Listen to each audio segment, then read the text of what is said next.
K phone അഴിമതി കേസിൽ പ്രതിപക്ഷ നേതാവ് വി ഡി സതീശന് തിരിച്ചടി. CBI അന്വേഷണം ആവശ്യപ്പെട്ടുള്ള വി ഡി സതീശന്റെ ഹർജി ഹൈക്കോടതി തള്ളി. ടെൻഡർ നടപടികൾ തുടരാമെന്ന് കോടതി വ്യക്തമാക്കി. ശ്രീകാന്ത് ഒരിക്കൽ കൂടി ചേരുന്നു കൊച്ചിയിൽ നിന്നും. ശ്രീകാന്ത്, വലിയ ഗുരുതരമായ അഴിമതി ആരോപണങ്ങൾ, അതുപോലെ ഇഷ്ടക്കാരെ സഹായിക്കാനുള്ള നീക്കങ്ങൾ എന്നൊക്കെ വലിയ ആരോപണങ്ങൾ ഈ കെ ഫോൺ അഴിമതിയുമായി ബന്ധപ്പെട്ട് പ്രതിപക്ഷം ഉയർത്തിയിരുന്നു. അതാകെ കോടതി തള്ളി. അതിൽ വലിയ തിരിച്ചടി പ്രതിപക്ഷത്തിനുണ്ടായി എന്ന് വേണം ഈ ഉത്തരവിൽ നിന്ന് വിലയിരുത്താൻ, അല്ലേ?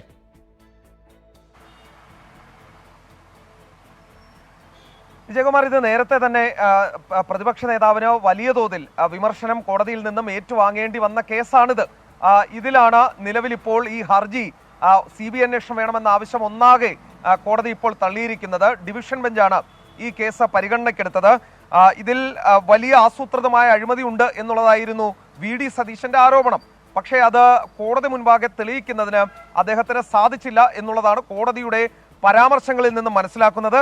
കെ ഫോണിൽ ഏതെങ്കിലും തരത്തിലുള്ള ക്രമക്കേടോ നിയമവിരുദ്ധതയോ കണ്ടെത്താനായില്ല എന്നാണ് കോടതി പറഞ്ഞിരിക്കുന്നത്. പ്രതിപക്ഷ നേതാവിനെ സംബന്ധിച്ച് മുഖ്യമന്ത്രിക്കെതിരെ തുടർച്ചയായി രാഷ്ട്രീയ ആരോപണം ഉന്നയിക്കുന്ന പശ്ചാത്തലത്തിൽ കൂടി ഈ വിധി വളരെ പ്രസക്തമാണ്. കാരണം അദ്ദേഹം ഉന്നയിച്ച ഒരു ആരോപണം, പ്രധാനപ്പെട്ട ഒരു ആരോപണം കോടതി നിഷ്കരണം തള്ളിയിരിക്കുകയാണ്. 2, പദ്ധതിയിൽ CBI അന്വേഷണം ആവശ്യമില്ലെന്നും CAG റിപ്പോർട്ട് വന്നതിന് ശേഷം നിയമസഭയ്ക്ക് വിശദമായ പരിശോധന നടത്താമെന്നും കോടതി ഇപ്പോൾ പറയുകയും ചെയ്തിരിക്കുന്നു.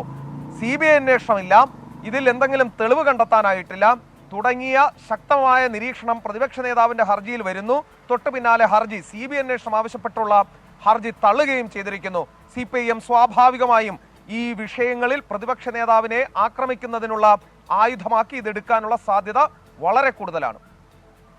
ടെൻഡർ നടപടികൾ തുടരാം എന്നാണ് ഹൈക്കോടതി വ്യക്തമാക്കിയത്. C&AG എന്തെങ്കിലും ക്രമക്കേട് കണ്ടെത്തിയിട്ടുണ്ടെങ്കിൽ അത് പുറത്തു വരുന്ന ഘട്ടത്തിൽ അത് ഉചിതമായ വേദിയിൽ അത് പരിശോധിക്കാമെന്ന് കോടതി വ്യക്തമാക്കുന്നു. നിലവിൽ ഒരു കേന്ദ്ര ഏജൻസിയുടെ അന്വേഷണം ഈ ഹർജിയിൽ വേണ്ട എന്നാണ് ഹൈക്കോടതി വ്യക്തമാക്കുന്നത്.